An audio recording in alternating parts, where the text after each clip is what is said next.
दोस्तों, आप सभी लोगों का अच्छी पाठशाला पर स्वागत है। आज की हमारी कृषि समसामयिकी सीरीज के अंतर्गत एक महत्वपूर्ण खबर, केंद्रीय कोयला एवं खनन मंत्री ने कोलकाता में राष्ट्रीय भूस्खलन पूर्वानुमान केंद्र का उद्घाटन करा है। तो अगर आपसे सीधे तौर पर पूछा जाता है कि एनएलएफसी का उद्घाटन कहाँ करा गया, तो कोलकाता में किया गया। एनएलएफसी का तात्पर्य क्या? राष्ट्रीय भूस्खलन पूर्वानुमान केंद्र, यह इसका तात्पर्य हो जाएगा। तो इसके उद्देश्य क्या है? एनएलएफसी के उद्देश्य कौन कौन से हो जाएंगे? जैसे कि देखा जाए, जो भूस्खलन के खतरे हैं उनको कम करना, यह भूस्खलन से प्रभावित सभी राज्यों के लिए एक प्रारंभिक चेतावनी के रूप में एक बुलेटिन को जारी करना कि यहाँ पर भूस्खलन से संबंधित किसी प्रकार का कोई खतरा है, उससे संबंधित चेतावनी को जारी किया जाना चाहिए। 2030 तक देश भर में क्षेत्रीय भूस्खलन प्रारंभिक चेतावनी प्रणाली अर्थात LEWS शुरू करना। यह भी आपसे पूछा जा सकता है कि क्षेत्रीय भूस्खलन प्रारंभिक चेतावनी प्रणाली अर्थात LEWS को शुरू करने का लक्ष्य कब तक के रखा गया है? 2030 तक रखा गया है। अब हम सभी लोग बात करते हैं कि भूस्खलन के बारे में चर्चा करते हैं। तो भूस्खलन के बारे में अगर बात की जाए, भूस्खलन है क्या? तो एक तरह से कह सकते हैं कि यह मास वेस्टिंग अर्थात एक बृहद क्षरण का उदाहरण है, जिसमें होता है कि विभिन्न प्रकार की चट्टाने, सैल, मलबे, मिट्टी सभी क्या होता है, खिसक कर ढाल से नीचे गिरने के रूप में इन सभी को हम सभी लोग परिभाषित कर सकते हैं। अब अगर हम सभी लोग भारतीय दृष्टिकोण की बात करें, भारत में भूस्खलन का खतरा कैसा क्या हिसाब किताब है, तो देश में लगभग 4.2 लाख वर्ग किलोमीटर यानी कुल भू क्षेत्र का करीब 12.6% हिस्सा भूस्खलन से प्रभावित क्षेत्र के अंतर्गत शामिल है।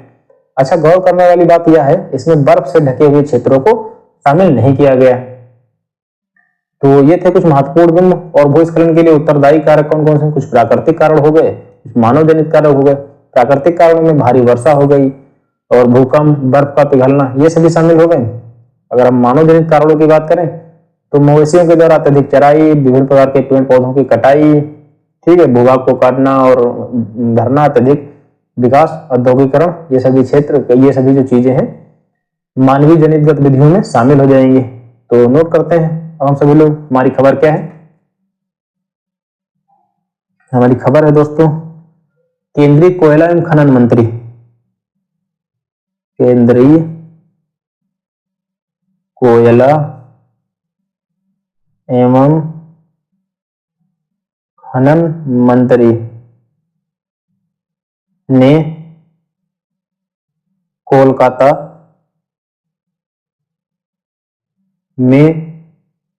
कोलकाता में राष्ट्रीय भूस्खलन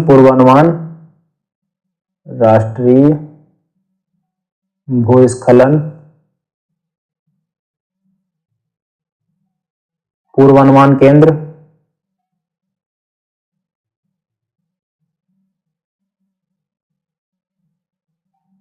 NLFC का उद्घाटन किया है।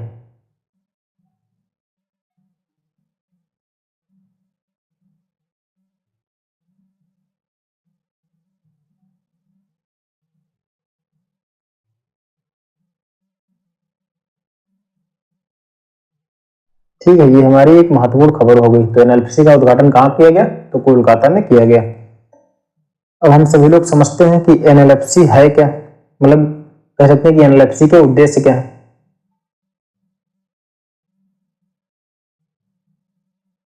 एनएलएफसी के उद्देश्य,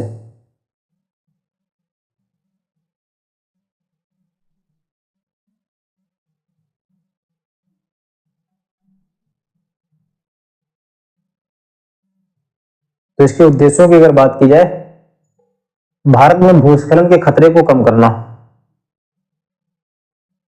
भूस्खलन के खतरे को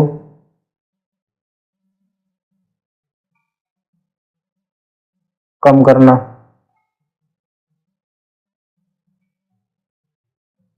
भूस्खलन प्रभावित सभी राज्यों के लिए, अगला हमारा बिंदु क्या हो जाएगा? भूस्खलन प्रभावित सभी राज्यों के लिए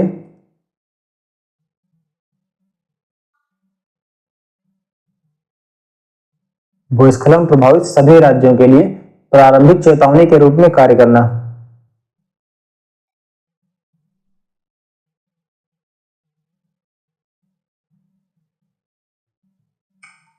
अगला हमारा बिंदु क्या हो जाएगा, 2030 तक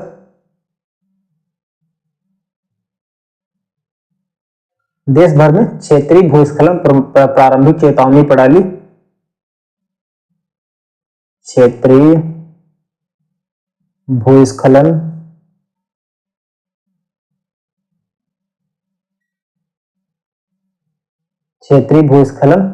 प्रारंभिक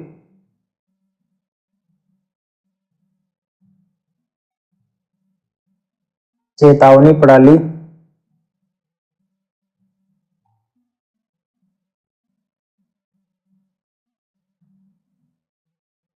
LEWS शुरू करना।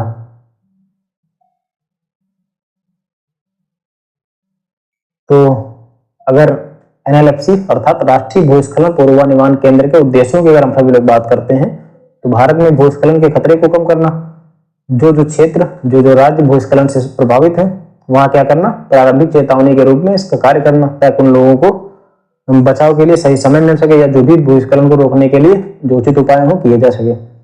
2030 तक देश भर में क्षेत्रीय भूस्खलन प्रारंभिक चेतावनी प्रणाली अर्थात LEWS की स्थापित किया जाना चाहिए इनको। अब हम सभी लोग बात करते हैं भूस्खलन के बारे में।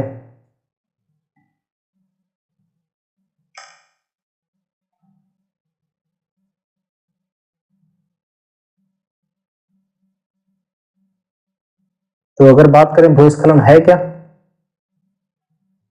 तो एक कह सकते हैं कि मास वेस्टिंग की परिघटना है।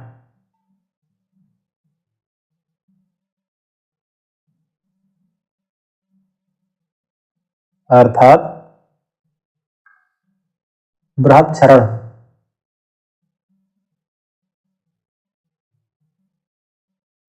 ठीक है, बृहद क्षरण के रूप में इसको परिभाषित कर सकते हैं, जिसमें सैल, मलबे, मिट्टी क्या होता है, खिसक कर ढाल से नीचे गिरते हैं, खिसक कर ढाल से नीचे गिरते हैं।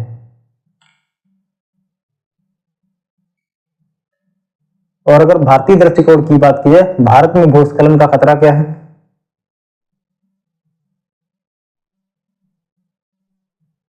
भारत में भूस्खलन का खतरा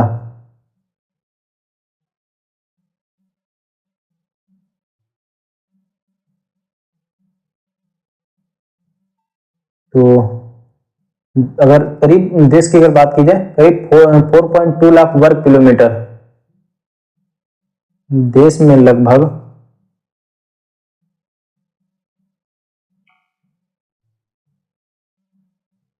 4.2 लाख वर्ग किलोमीटर यानी कुल भू क्षेत्र का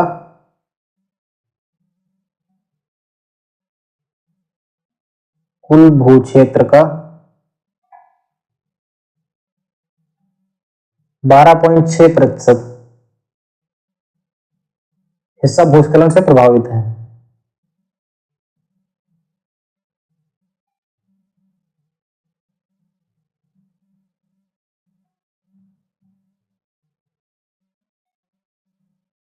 गौर करने वाली बात है, इसमें बर्फ से ढके हुए क्षेत्रों को शामिल नहीं किया गया है।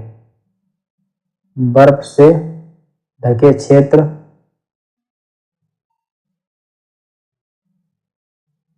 शामिल नहीं, बर्फ से ढके क्षेत्र शामिल नहीं है, ठीक है। और भूस्खलन के लिए जो उत्तरदायी कारण क्या हो जाएंगे आपके, कारण कौन से हैं, तो कारणों की अगर बात की जाए, प्राकृतिक कारण, मानवीय कारण। तो प्राकृतिक कारणों में आपका क्या क्या हो जाएगा, प्राकृतिक की अगर बात की जाए तो भारी वर्षा, बाढ़,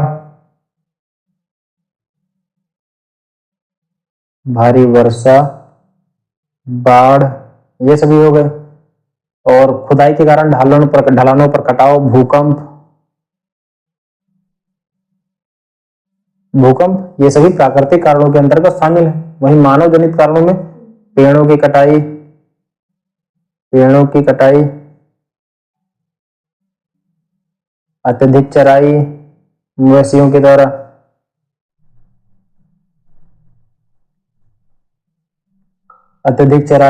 और इस प्रकार के कह सकते हैं कई घटनाएं इसके अंतर्गत शामिल हो सकती हैं। तो आज का हमारा वीडियो यही तक था। आज की हमारी यही महत्वपूर्ण खबर थी जिसके विभिन्न पहलुओं पर हम सभी लोगों ने बात कर ली। मिलते हैं अगली खबर के साथ। धन्यवाद।